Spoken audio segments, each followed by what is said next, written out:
Shabbat Shalom Uvorach les amis. Bienvenue pour la paracha de la semaine. Alors cette semaine, c'est pas une paracha que nous allons lire, mais deux parachiotes. Deux parachiotes qui vont nous amener vers la fin de l'année civile et vers le début de la nouvelle année civile, Rosh Hashanah. Les parachiotes de Nitzavim Vayelech. Et on ne peut pas expliquer les deux parachiotes, ce serait trop long. On va déjà se pencher sur la paracha de Nitzavim. Et il faut savoir que chaque année, la paracha de Nitzavim, elle est proche du jour saint de Rosh Hashanah. Ce jour saint où chaque personne est jugée devant qui? Devant Akadosh Baruch Hu. Et où il est décrété tous les événements qui auront lieu tout au long de l'année.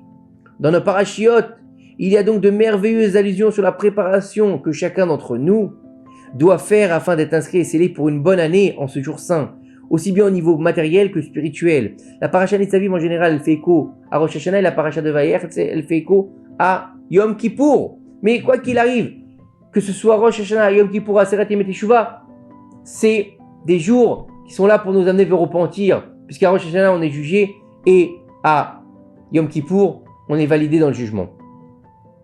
Dans le premier verset de la paracha, vous êtes debout aujourd'hui, Atem Nitzavim Ayom Kulechem ou Lifnei Hashem Elokechem. Vous tenez aujourd'hui debout devant Hashem, votre Dieu. C'est une allusion à quoi? À la préparation principale demandée à chaque individu afin de sortir acquitté du jour du Rosh Hashanah. Nos sages expliquent que dans chaque verset où il est écrit le mot aujourd'hui, Nitzavim Ayom, c'est une allusion au jour de Rosh Hashanah. Il est écrit, donc vous êtes debout aujourd'hui. La Torah nous explique que si nous voulons être debout et nous tenir droit et digne le jour saint de Rosh Hashanah, comme des hommes sortant vainqueurs de leur jugement, nous devons être, vous tous, comme c'est écrit dans le verset. C'est-à-dire qu'il faut que le peuple soit uni et solidaire, et que dans le cœur de chaque personne, il y ait de l'amour pour chaque membre du peuple d'Israël. Et si nous arrivons à ce niveau, nous sommes assurés d'être acquittés le jour du jugement et mériterons d'être inscrits et scellés dans le livre de la vie. C'est extraordinaire d'entendre ça. En ayant en ardoute, on peut être inscrit et scellé dans le livre de la vie par le mérite de quelqu'un d'autre, même si on ne nous mérite pas. C'est un vrai secret. En comprenant cette explication, il devient évident de comprendre le fabuleux passage rapporté dans les prophètes au sujet de qui? La Shunamite, la femme qui recevait le prophète Elisha, qui était son hôte très souvent, et qui a voulu la remercier pour tout le bien qu'elle lui avait fait. Et il lui envoya une missive en lui disant, puisque tu t'es donné tout pour nous, toute cette peine, que puis-je faire pour toi en retour de toute la peine que tu t'es donnée pour moi? Et est-ce que tu veux que je demande une faveur, que je m'entretienne avec le roi ou avec le général des armées pour que tu aies une faveur? Je sais pas, moi, tu veux une meilleure maison, une plus belle voiture, Bon, à l'époque, il n'y a pas de voiture, bien sûr. Mais qu'est-ce que tu veux? Tu veux de l'or, de l'argent, des trésors? Et la Shunamite, elle répondit, je vis tranquillement au milieu de mon peuple. Qu'est-ce que ça veut dire? Il est rapporté dans le Saint Zohar, Parashat Noach, que ce même jour était Rosh Hashanah.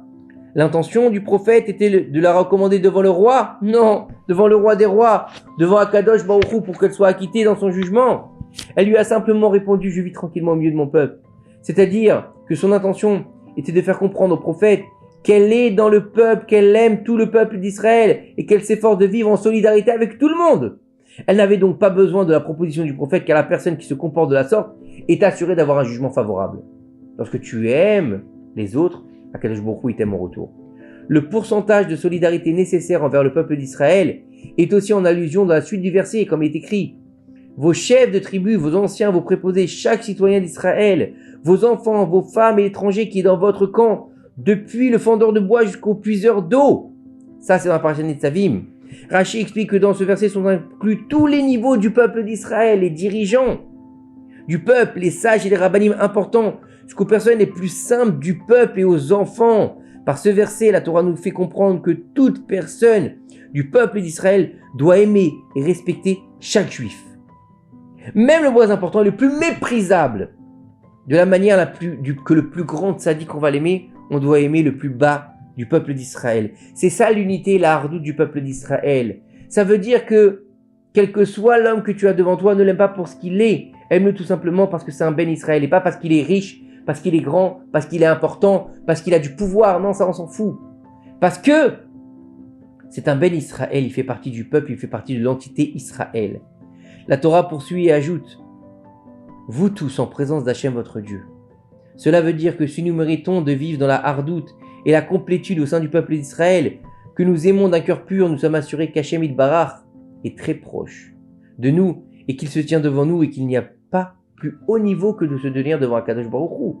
En vérité, il explique une concordance entre les explications que nous venons de développer et la mitzvah la plus importante de Rosh Hashanah. Laquelle?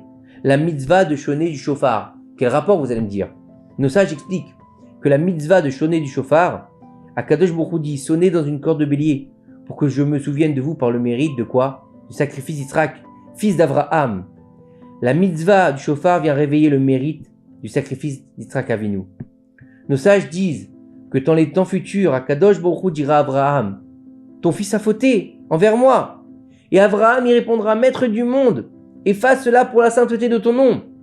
Ensuite, il a dit à Yaakov, étant donné qu'il y a beaucoup de faire souffrance pour faire grandir ses enfants, de demander aussi la miséricorde sur le peuple. Yaakov a dit alors: maître du monde, efface cela pour la sainteté du monde, de ton nom.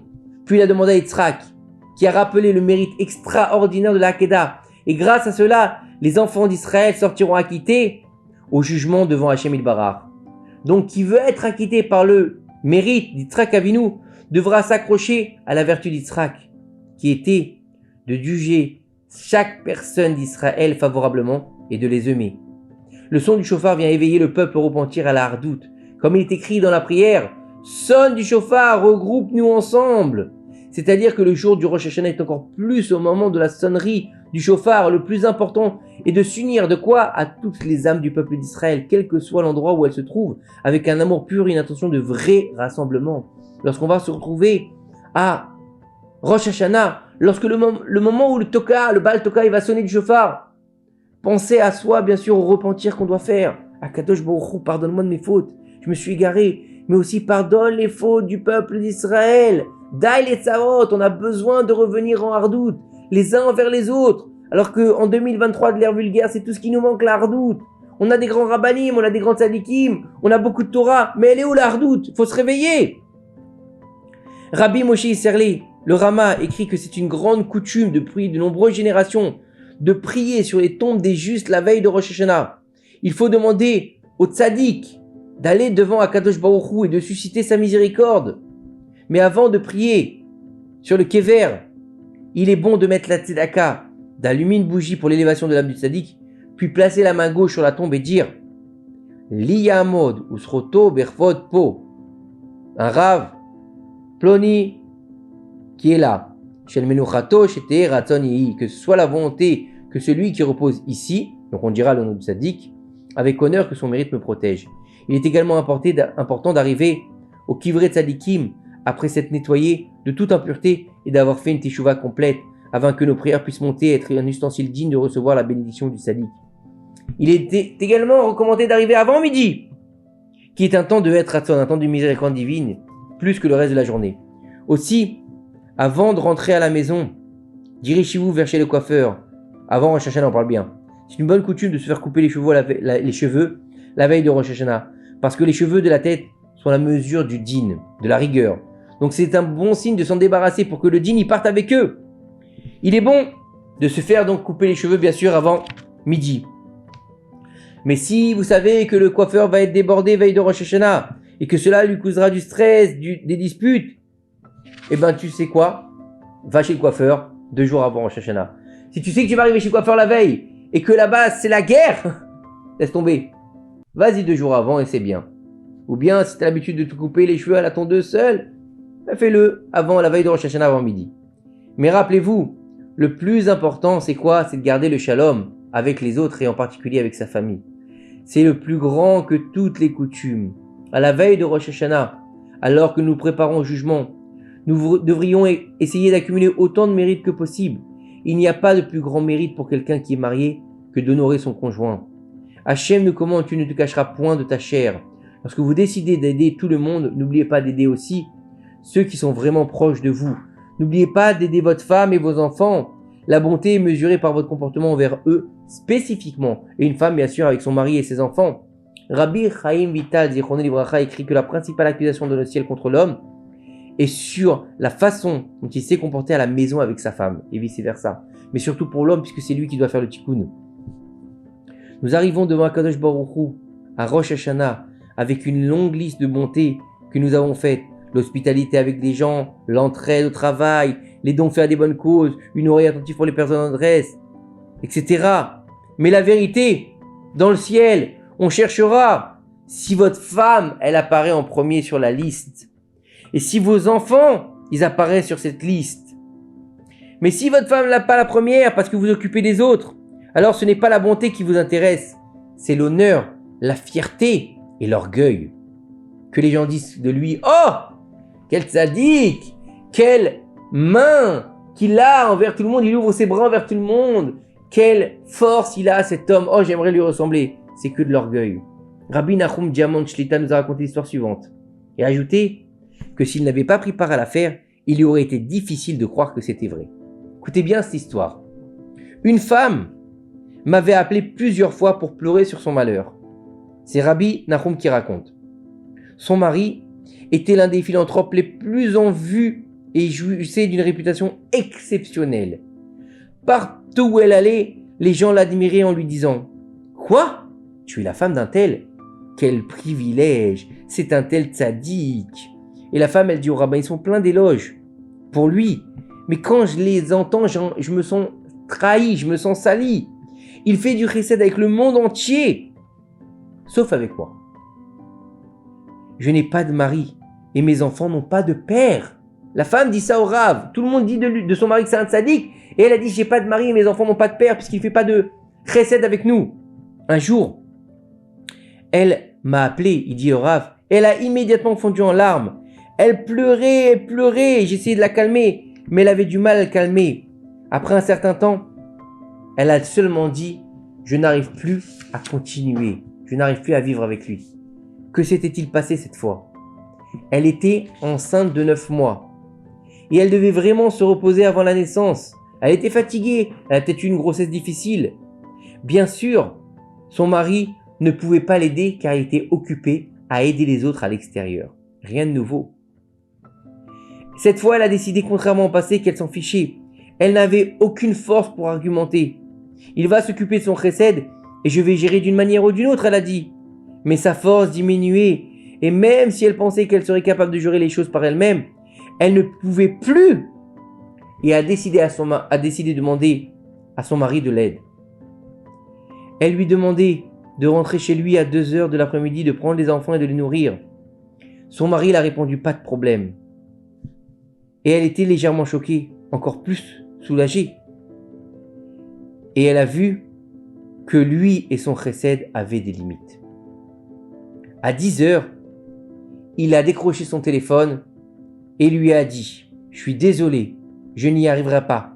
Il n'y a rien que je puisse faire. » Puis il a dit une phrase qui a déchiré le cœur de cette femme. Écoutez bien, sa femme elle est enceinte, elle a besoin de lui, il a des enfants, elle est seule à s'occuper de la maison, elle lui demande son aide, elle le supplie parce qu'elle voit qu'elle n'est plus en mesure. Et il lui dit « Il y a une femme ici qui a besoin de se reposer avant la naissance de son enfant et il n'y a personne pour l'aider. » Vous imaginez ? Il dit à sa femme ce qu'elle a besoin, c'est une autre qui va en avoir besoin et c'est l'autre qui va recevoir. Si l'un d'entre vous demandait à ce même homme, votre femme n'est-elle pas aussi importante que la femme que vous avez aidée ? Vos enfants sont-ils moins importants que vous pour l'aider ? Il répondrait quelque chose du genre « C'est absurde, ma femme ne fait qu'exagérer, elle est capable de s'occuper des enfants. » Et le Rav Yoram ici nous dit « Mais il ne se rend pas compte de sa folie.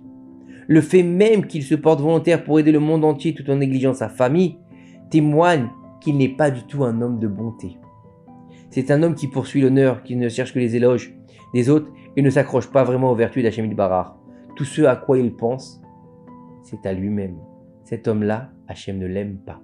Hachem ne veut même pas de son chesed. C'est un menteur, un manipulateur, un homme qui fait que ça aux yeux des autres et qui n'est pas dans le Hémet. Afin d'arriver à Rosh Hashanah plein de mérite, l'homme devra rentrer chez lui, aider sa femme et préparer la fête et la couvrir de compliments qui font fondre le cœur bien sûr. La femme doit évidemment honorer son mari et le traiter avec respect, beaucoup de sourires, de bonheur et d'amour. De cette façon, ils rentreront tous les deux à Rosh Hashanah du bon pied et mériteront encore de bonnes années ensemble. Le jour de Rosh Hashanah, arrêtons de faire semblant.